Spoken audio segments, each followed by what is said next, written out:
Donc dans les réglages plugins, on va pouvoir tout activer, mais toujours pareil, je ne le recommande pas du tout. Non, en fait, ce qui est intéressant, c'est de savoir un peu ce qu'on fait. Effectivement, il vous propose, moi par exemple dans Audio Unit, il y a V2, V3. La V3 est arrivée il n'y a pas longtemps, donc là il va envie d'être compatible, donc il me permet d'utiliser mes vieux plugins qui étaient encore en version 2 et les nouveaux qui sont déjà en version 3. Idem pour les VST, hein, vous voyez que j'ai VST2, VST3.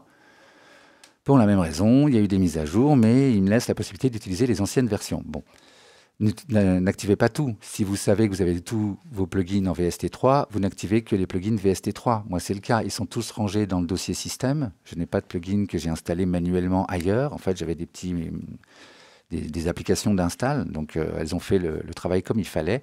Donc, tout est dans ce dossier système. Je ne coche que ce dossier-là. Et ça suffit. Je n'ai pas besoin de tout cocher. Effectivement, moi, je n'utilise pas les audio units parce que je m'embrouille. Et je ne préfère pas tout activer, c'est toujours pareil, hein, ça économise un peu de ressources, un peu tout ça. Donc je vous conseille de faire un peu pareil, c'est-à-dire que ça ne sert à rien d'activer tout, d'avoir des plugins en double dans votre liste de plugins. Ceux que vous activez ici vont se retrouver là, hein, d'accord. Donc vous vous retrouvez après avec des listes et tout. Donc voilà, n'hésitez pas. Ce qui est intéressant à voir aussi, hein, c'est que vous avez remarqué ça, il y a système et personnalisé. Donc dossier personnalisé, ça peut être intéressant si vous rangez vos plugins, vous faites des alias. Vous rangez vos alias dans des dossiers, des sous-dossiers, etc. Les basses ensemble, les compresseurs ensemble, etc. Et ce qui est intéressant, c'est que si vous ciblez ce dossier qui contient que des liens, hein, si vous voulez, des alias, hein, des liens vers les vrais plugins, eh ben, ça marchera et vous aurez même l'arborescence des dossiers qui s'affichera dans votre navigateur de live.